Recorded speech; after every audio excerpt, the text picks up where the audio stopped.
who didn't suffer the pain and agony of seeing me this morning, my name's Quentin Peel, and I'm Associate Editor of the Financial Times, but based in Berlin, which is a very interesting perspective to be looking at the world from these days. And I experienced the ride from Berlin last night down the road to Wrocław, getting here just about midnight, but actually it's wonderful to be here for the first time. It's nice to have an excuse to come. Anyway, we've got a very distinguished panel. We're running exactly quarter of an hour late, so I'm told that I can go exactly 10 minutes over at the other end. So we'll try and get 5 minutes back, if I may. I barely need to introduce anybody. I certainly don't need to introduce Radek Sikorski, who's going to start our debate here on democracy and prosperity. Karl Gershman, President of the National Endowment for Democracy, will follow up.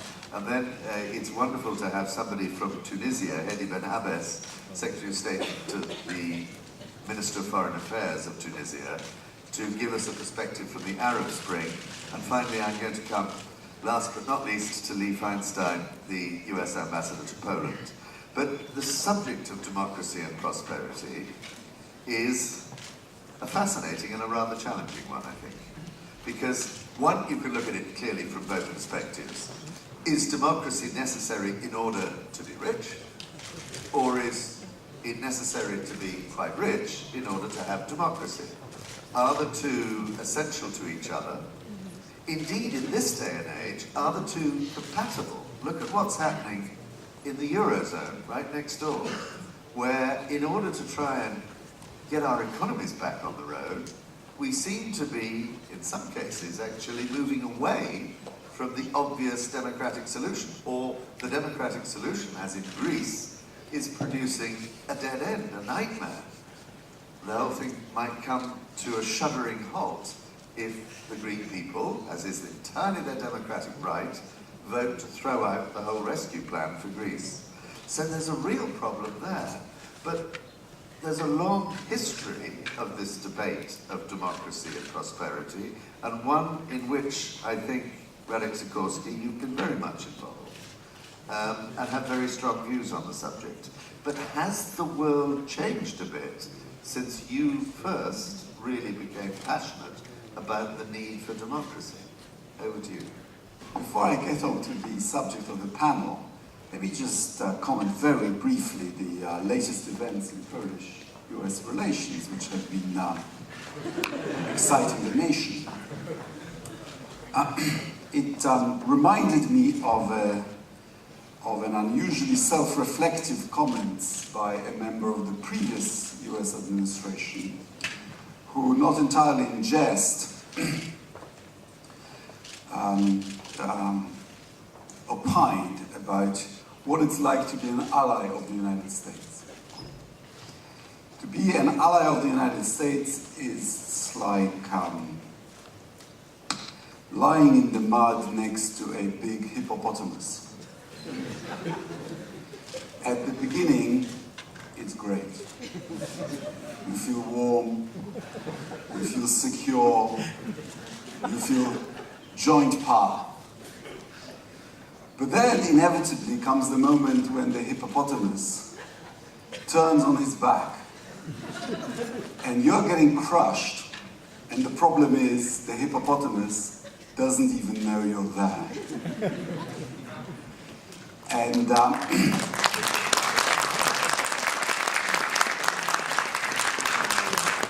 and the thing is that we, Poland, are a little bit in that situation, but with a twist. We can't stop the hippopotamus from turning, but we are determined to make sure that he hears our screams when we are being crushed. And that's policy.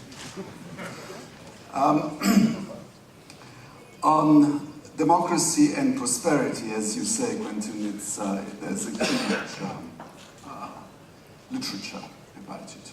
I can just say that the recent experience of Poland and the entire post-communist world certainly is an excellent argument in favor of a strong link.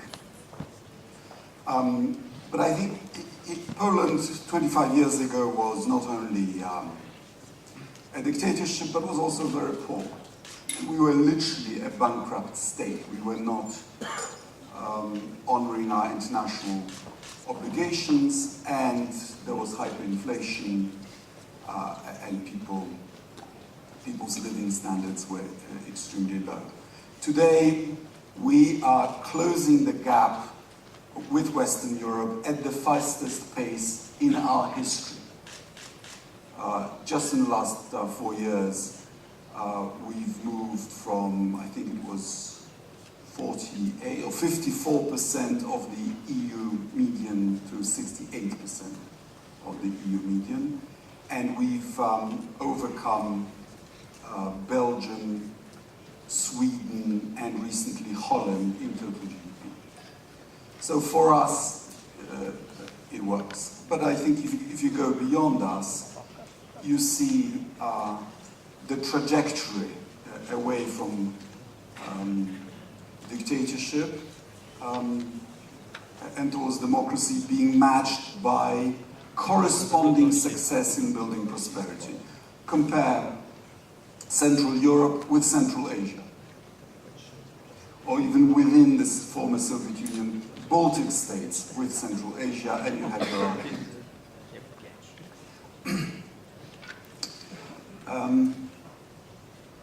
There is an old anecdote about Leonid Brezhnev visiting Indira Gandhi, apparently true.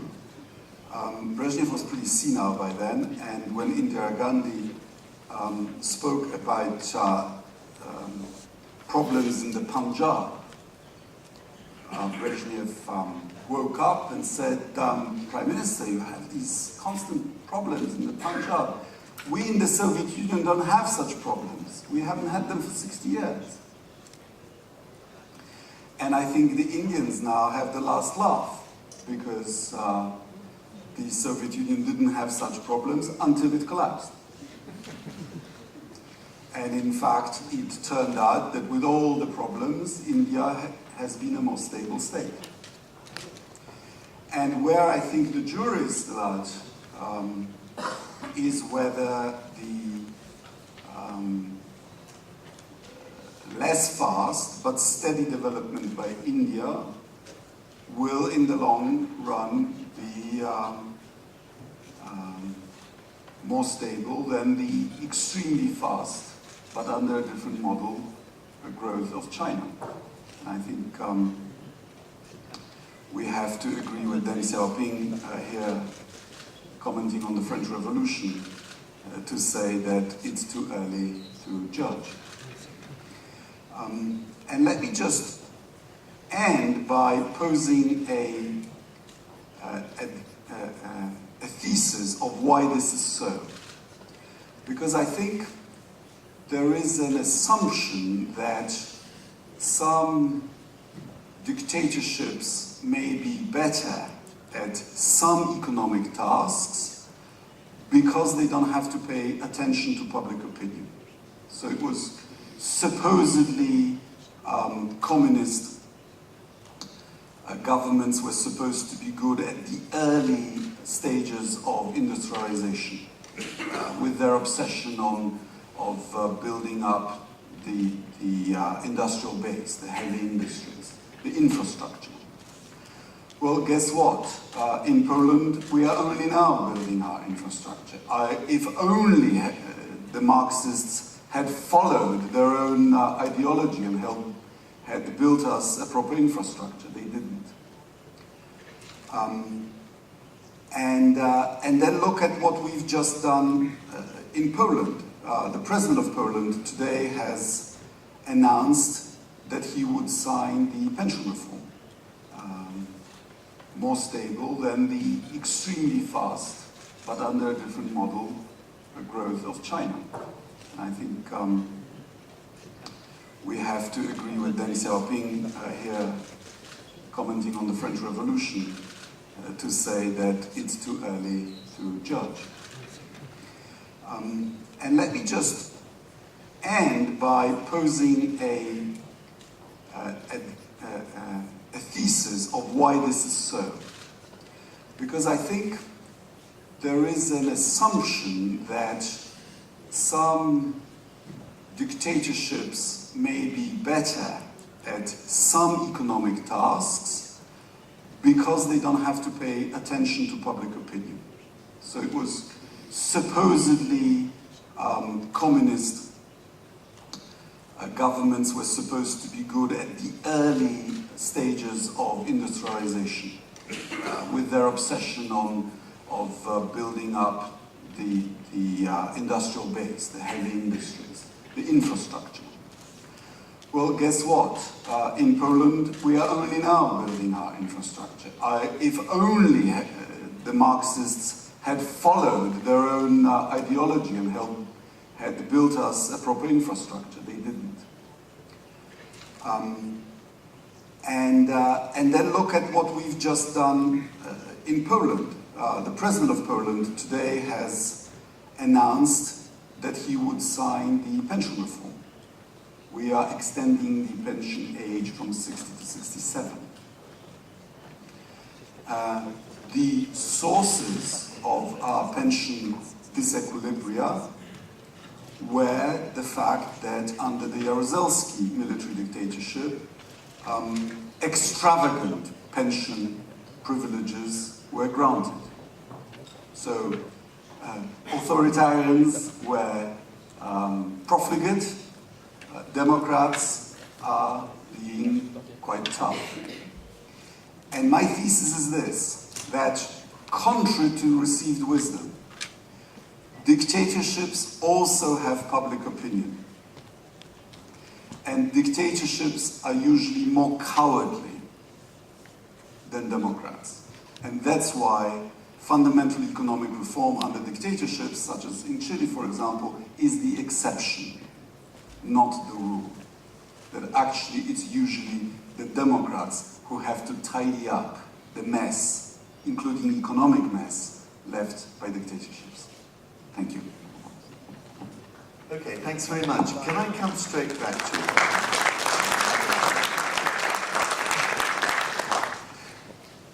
Angela Merkel talks about the tension at the moment between politics and the markets. And she says reconciling that tension between the slow-moving, painful democratic decision-making process and the fast-moving, sometimes hysterical, over-the-top financial markets is one of the great challenges we face today in the system. Now, we've seen that government after government has fallen across Europe recently because of the financial crisis. I mean, it is not the norm to be re-elected. In Poland, you managed to turn that round. But the norm is actually that democratic governments are getting hammered by the voters for a financial crisis over which fundamentally they have no control. How the hell do we reconcile that? Have you a nice answer for Frau Merkel? Or perhaps you Radek, I'm asking you. Well, I do think there is a... Hello? Yeah. Well, one democratic government is being replaced by another. So it's not a question of democracy. It's a question of governance, governability at the European level. And Europe is simply not governable financially at the European level right now. In the US, you have a treasury, you have a single Federal Reserve, and you've managed to manage the crisis. And in Europe, we need to create those institutions. And the problem is that what it takes to fix it takes a great deal of leadership and an application of power.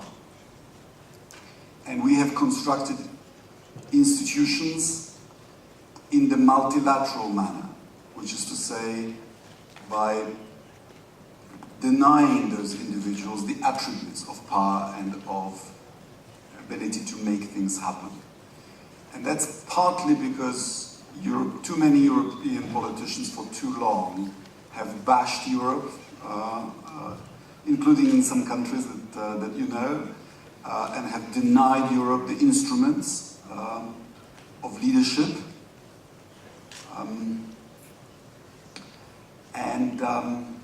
And partly to do with the fact that the selection of personnel at the European level has not been democratic enough. Okay, I'm going to move on to Carl Gershwin.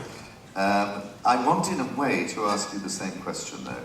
I mean, it was very easy, wasn't it, at the end of the Cold War to say, of course democracy produces a more prosperous society.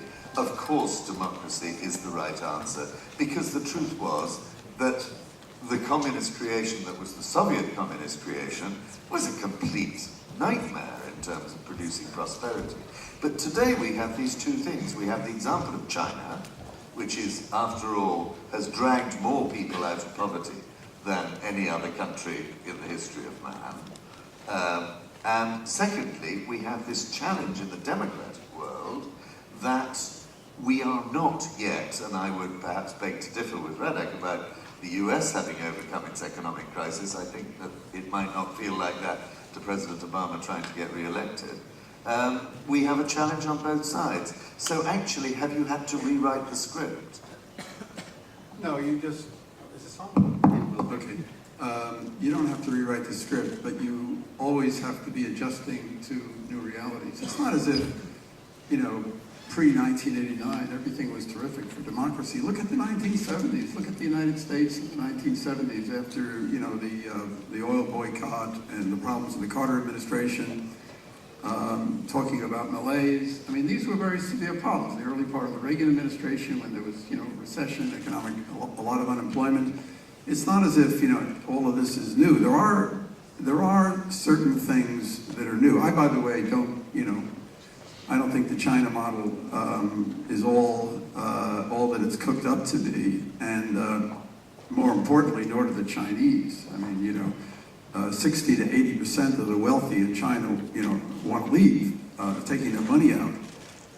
They're very, very nervous. You know, protests are going up there, you know, multiplying rapidly. There are over 200,000 collective protests every year right now. Less than 20 years ago, there were about, you know, less than 10,000 of those protests. It's becoming a, you know, they're trying to keep the lid on through repression, but I don't think that's a great model. So, you know, you have a lot of new problems today. I think, you know, the biggest new problem that Europe faces is the demographic problem. You know, it's very hard to meet your bills if you know, you have fewer and fewer workers and more pensioners. People are living longer and having fewer children. I mean, that's a very difficult problem. The solution to that, except that, you know, our assumptions about social protection, the welfare state, you know, have to be adjusted to that reality. They simply have to be adjusted. You know, Europe is not like America because it's not a single country. And, you know, you don't have a treasury the way we have a treasury. You don't have a president the way we have a president, and you can make decisions that cover the whole country. You can't do that in Europe. So, you know, I think, you know, those are, I mean, that to me is the biggest new problem that we have. I think, you know, democracy faces other problems. I'm an optimist. I mean, I'm fundamentally an optimist about democracy. I think, you know, in this country, it went through a very difficult post-1989 transition, you know, the removal of subsidies and all, you know, the other forms of, even though it didn't really work very well, it created, you know, there was 30% poverty, there was, you know, rises in inequality as markets took hold. And, you know, you did have democracy being able to cushion the blow by, you know, by channeling resources to the people who needed it. That's what democracies can do. And you know, I think Amartya Sen was correct when he said that democracy has an instrumental function. You know, its institutions protect people. They do help, you know, society meet its challenges. There are new studies that have been done about, really confirming the ancient wisdom of Adam Smith about, the rule of law, markets, social peace. You can't have social peace really without democracy that, that is inclusive of all the different people. But I think that in addition to this problem I spoke about in Europe, Europe is obviously facing new and very severe problems today. The economic crisis of 2008 has created a tremendous amount of social tension.